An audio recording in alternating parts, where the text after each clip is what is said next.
तो आज जो वाकया, जो कहानी मैं आप लोगों को सुनाने वाला हूँ, वो सुदूर दक्षिण के राज्य केरल की है। केरल के कोट्टयम ज़िले की रहने वाली एक महिला, जिसकी उम्र 55 साल की थी, वो बहुत रहस्यमयी तरीके से पिछले साल अचानक एक रोज़ गायब हो गई। वो तारीख थी 23 दिसंबर 2024 की। इस महिला का नाम है जेन मैथ्यू। तो जब जेन मैथ्यू अपने घर से गायब हो गई तो घर वाले बहुत परेशान हुए। उन्होंने अपने तौर पर जेन को ढूंढने की काफ़ी कोशिश की। परिवार के लोग और आसपास के लोग जेन को जेनम्मा के नाम से पुकारा करते थे। साउथ में इस तरह से महिलाओं का संबोधन होता है, आपको पता है, अम्मा लगाते हैं। तो जेनम्मा को लोग काफ़ी ढूंढते रहे और उन्होंने पुलिस में भी रिपोर्ट लिखवाई, लेकिन इसका कोई फ़ायदा नहीं हुआ। वो कोट्टयम ज़िले में अथिराम्बुजा नाम की एक जगह है, वहाँ पर रहती थी। बहुत ही रहस्यमयी तरीके से उनका मोबाइल फ़ोन भी स्विच ऑफ हो चुका था। ऐसे में पुलिस जो है, अगर उनके मोबाइल फ़ोन को ट्रैक करने की भी कोशिश करती, जिससे उनके डिसअपीयरेंस के बारे में या उनके करंट लोकेशन के बारे में वो पता कर सके, तो उसमें भी पुलिस जो है नाकाम रह रही थी, क्योंकि मोबाइल स्विच ऑफ था तो करंट लोकेशन का पता नहीं चल रहा था। तो ये वक्त जो है धीरे धीरे गुजरता रहा और जेनम्मा की गुमशुदगी जो है एक रहस्य बनकर रह गई। लेकिन अभी कुछ रोज़ पहले, आज जब हम अगस्त के महीने में हैं, अगस्त 2025 में, 2 हफ्ते पहले बमुश्किल, यानी जुलाई के आखिरी दिनों में जेनम्मा का मोबाइल फ़ोन कुछ देर के लिए ऑन हुआ और उस मोबाइल फ़ोन से एक्सीडेंटली एक कॉल जेनम्मा के घर वालों तक गया। लेकिन इससे पहले कि उस कॉल पर कोई बातचीत हो पाती, वो फ़ोन जो है कट गया और उसके बाद वो फ़ोन स्विच ऑफ भी हो गया। अब ये अपने आप में एक बड़ी रहस्यमयी बात थी, क्योंकि गुमशुदगी अपने आप में रहस्यमयी थी, ऊपर से फ़ोन का पता नहीं चलना और अब फ़ोन का अचानक से स्विच ऑन होना और फिर स्विच ऑफ हो जाना, ये सब कुछ जो है रहस्य के घेरे में था। पुलिस इस मामले की ऑलरेडी जांच कर रही थी। कोट्टयम पुलिस में रिपोर्ट लिखवाई गई थी। तो कोट्टयम पुलिस को घर वालों ने बताया कि जेनम्मा के नंबर से एक मिस्ड कॉल सा आया, इससे पहले कि हम बातचीत कर पाते वो फ़ोन डिस्कनेक्ट हो गया और फिर वो फ़ोन स्विच ऑफ आ रहा है। तो पुलिस ने कहा कि अच्छा, कितने बजे आया, किसके नंबर पे आया। पुलिस ने वो सारा डिटेल चेक किया और फिर उस फ़ोन की लोकेशन, लास्ट लोकेशन जहाँ से वो कॉल इनिशिएट हुआ था या कॉल जनरेट हुआ था, उस लोकेशन को पुलिस ने चेक करने का फैसला किया। और जब पुलिस ने उस लोकेशन को चेक किया तो पुलिस ने देखा कि वो फ़ोन कोट्टयम के पास में केरल का ही एक और ज़िला है, डिस्ट्रिक्ट है, जिसका नाम है अलापुझा। उस अलापुझा ज़िले से वो फ़ोन आया था। अलापुझा और कोट्टयम के बीच में तकरीबन 47 किलोमीटर्स का डिस्टेंस है, दूरी है, और इस दूरी को आमतौर पर लोग घंटे 1.5 घंटे में पूरा कर लेते हैं। तो आसपास का ही नेबरिंग डिस्ट्रिक्ट है ये दोनों जगह। तो अलापुझा में जब उस फ़ोन का लोकेशन पुलिस को पता चला तो कोट्टयम की पुलिस जो इस मामले की जांच कर रही थी वो अलापुझा पहुंची और अलापुझा पहुंचकर एग्जैक्टली उस पिन पॉइंट लोकेशन पर पहुंची जहां से ये फ़ोन कॉल इनिशिएट हुआ था।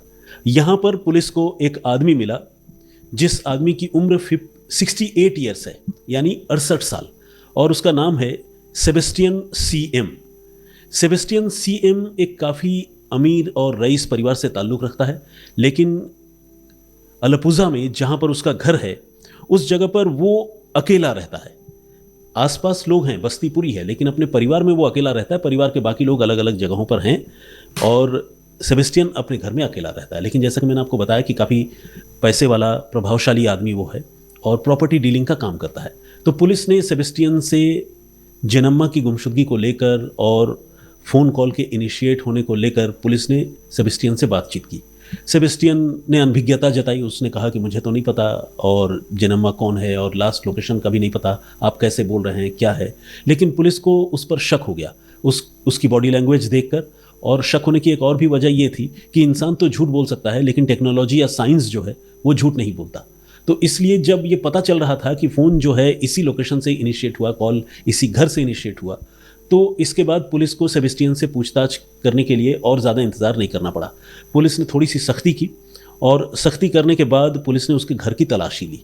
घर की तलाशी लेने पर पुलिस को बहुत सारे इंक्रिमिनेटिंग डॉक्यूमेंट्स जो है उसके घर से बरामद हुए। बेसिकली ये सेबेस्टियन सीएम नाम का जो आदमी था, ये एक प्रॉपर्टी डीलर था और उस इलाके में काफ़ी मशहूर था। ऐसे इसका बात व्यवहार लोगों से बहुत अच्छा था, लोगों से डीलिंग बहुत अच्छी थी, लेकिन ये प्रॉपर्टी की बड़ी बड़ी डील किया करता था और ख़ुद तो पैसे वाला था ही, और प्रॉपर्टी से भी इसने लाखों रुपए कमाए थे। ऐसे में जब सेबेस्टियन के घर की तलाशी ली गई तो सेबेस्टियन के घर से जब कुछ इंक्रिमिनेटिंग डॉक्यूमेंट्स, कुछ आपत्तिजनक दस्तावेज, आपत्तिजनक मतलब कुछ संदिग्ध दस्तावेज जब पुलिस के हाथ लगे, तो पुलिस ने सेबेस्टियन से और कड़ाई से और सख्ती से पूछताछ की। और इस बार जब पुलिस ने सेबेस्टियन से सख्ती की तो सेबेस्टियन पुलिस की पूछताछ में टूट गया और उसने ये माना कि हाँ, जिनम्मा को वो जानता है और आखिरी बार जिनम्मा यहीं उसके घर आई थी और यहाँ उसने जिनम्मा की हत्या कर दी है। अब ये अपने आप में, जिसे कहते हैं ना कि एकदम बहुत ही शॉकिंग, हैरान करने वाली बात थी। वो इसलिए कि एक महिला जो गायब थी, जिसकी मौत के बारे में कोई नहीं सोच पा रहा था, यहाँ तक कि घर वाले भी इस उम्मीद में थे कि आज नहीं तो कल वो कहीं मिल जाएंगी, लेकिन यहाँ तो उसके कत्ल की बात हो रही थी और कत्ल करने वाला खुद अपनी मुंह से उसका कत्ल करने की बात कबूल रहा था। अब पुलिस ने उससे पूछा कि भाई तो कत्ल किया तो लाश कहाँ गई? तो उसने अपने घर के पिछले हिस्से में एक छोटा सा तालाब तो मैं नहीं कहूँगा, लेकिन एक गड्ढा सा है जिसमें पानी जमा रहता है, उसको पिट कहते हैं इंग्लिश में। तो एक पिट है, एक गड्ढा सा है जिसमें काफ़ी सारा पानी और कीचड़ और ऐसे ही जो वेजिटेशन आसपास हैं, झाड़ियाँ, ये सब हैं। उस तरह की एक जगह उसने दिखाई और कहा कि इसमें जो है उसने जिनम्मा की लाश के बाकी बचे हिस्सों को फेंका था और बाकी कुछ हिस्सों को उसने जलाने की कोशिश की थी, जला दिया था, लेकिन कुछ हड्डियाँ रह गई थी, उसने फेंक दिया था।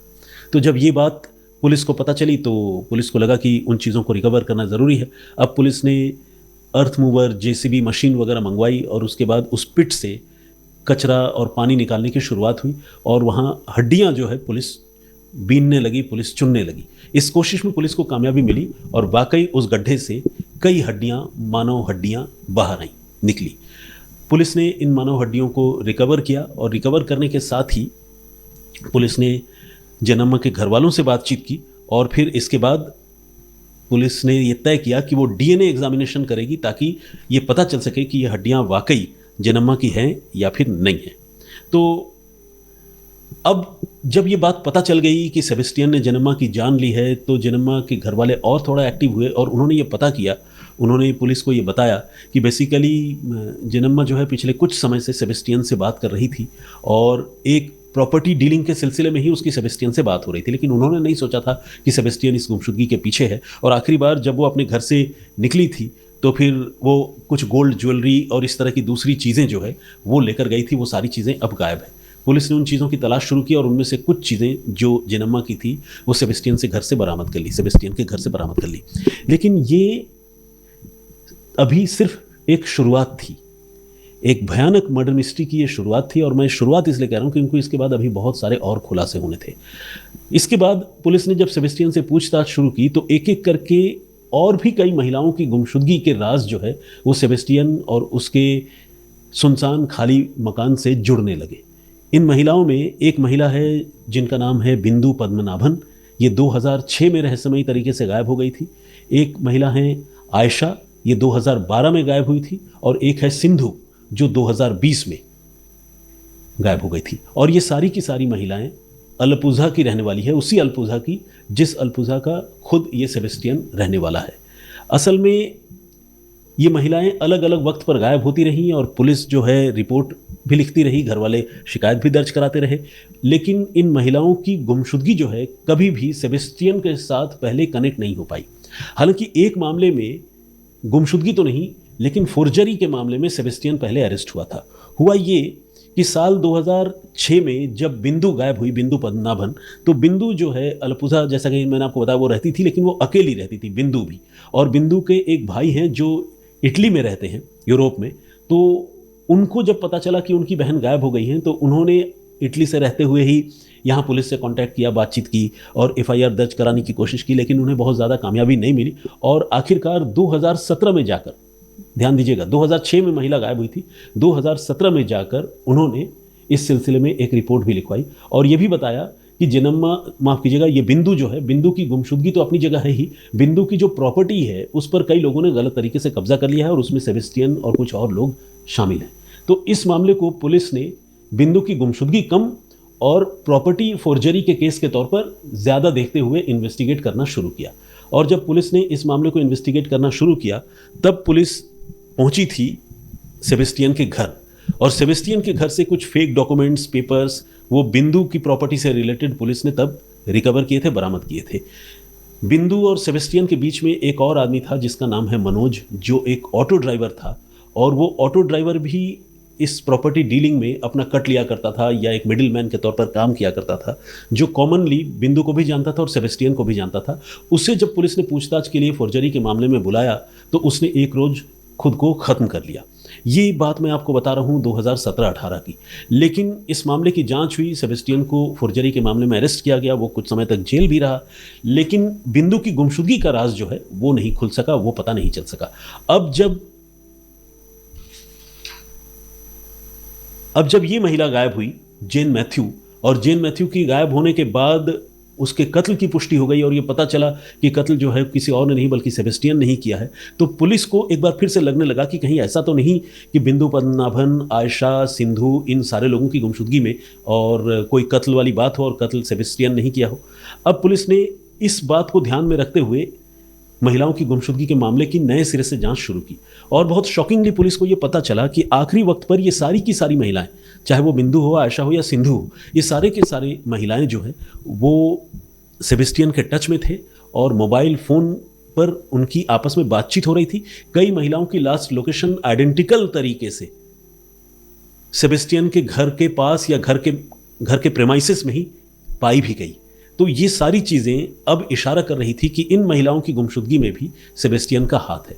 पुलिस ने अब सेबेस्टियन से पूछताछ शुरू की है। अभी तक पुलिस ने आधिकारिक तौर पर यह तो नहीं बताया है कि सेबेस्टियन ने इन बाकी महिलाओं के मौत और कत्ल के बारे में कुछ कबूला है या नहीं, लेकिन इतना ज़रूर है कि पुलिस को यह लग रहा है कि बिंदु, आयशा और सिंधु की हत्या भी जेनम्मा की तरह सेबेस्टियन ने कर दी है और उनके पास जो भी वैल्यूएबल्स चीज़ें थी, चाहे वो रुपए, पैसे, सोने चांदी की चीज़ें हो जो वो लेकर सेबेस्टियन के पास आई थी किसी प्रॉपर्टी डीलिंग के सिलसिले में, वो सारी चीज़ें सेबेस्टियन ने हथिया ली और कुछ लोगों के पेपर फोर्ज करके, जो यहाँ अकेली रहती थी महिलाएं, उनके ज़मीन जायदाद पर भी सेबेस्टियन ने कब्जा कर लिया था।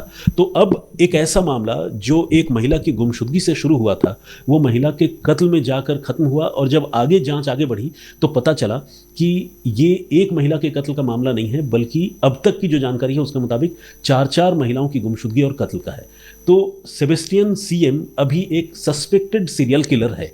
सस्पेक्टेड या संदिग्ध मैं इसलिए बोल रहा हूँ क्योंकि अभी तक सेबेस्टियन ने अपना जुर्म कबूला नहीं है, कम से कम पुलिस के सामने बेशक कबूला हो, लेकिन पुलिस ने ऑफिशियली इस बात को डिक्लेयर नहीं किया है। और दूसरा ये कि उसके घर के अलग अलग हिस्सों से मानव अंग, हड्डियां, ये सारी चीज़ें रिकवर तो हो रही हैं। एक जगह उसने टाइल्स के नीचे भी कुछ हड्डियां दबा कर रखी थी, टाइल्स को खोदकर वो हड्डियां भी निकाली गई हैं, लेकिन अभी तक इस बात की पुष्टि नहीं हुई है कि ये हड्डियां बिंदु, आयशा और सिंधु की है या नहीं, बल्कि जेनम्मा की हड्डी का भी डीएनए टेस्ट नहीं हुआ है। हालांकि जेनम्मा के कत्ल की बात वो कबूल चुका है। ऐसे में पुलिस को लगता है कि बाकी हड्डियों से बाकी महिलाओं की आइडेंटिटी का भी पता चलेगा।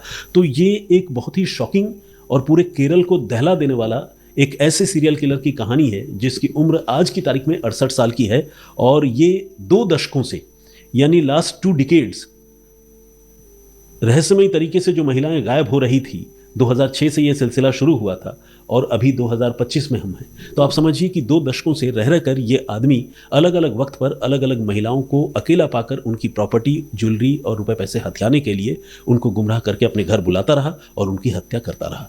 तो ये एक ऑनगोइंग स्टोरी है। अभी इस इन्वेस्टिगेशन की शुरुआत हुई है। आने वाले दिनों में इस कहानी में और जो भी नए ट्विस्ट एंड टर्न्स आएंगे, मैं उससे भी आप लोगों को अपडेट करूंगा।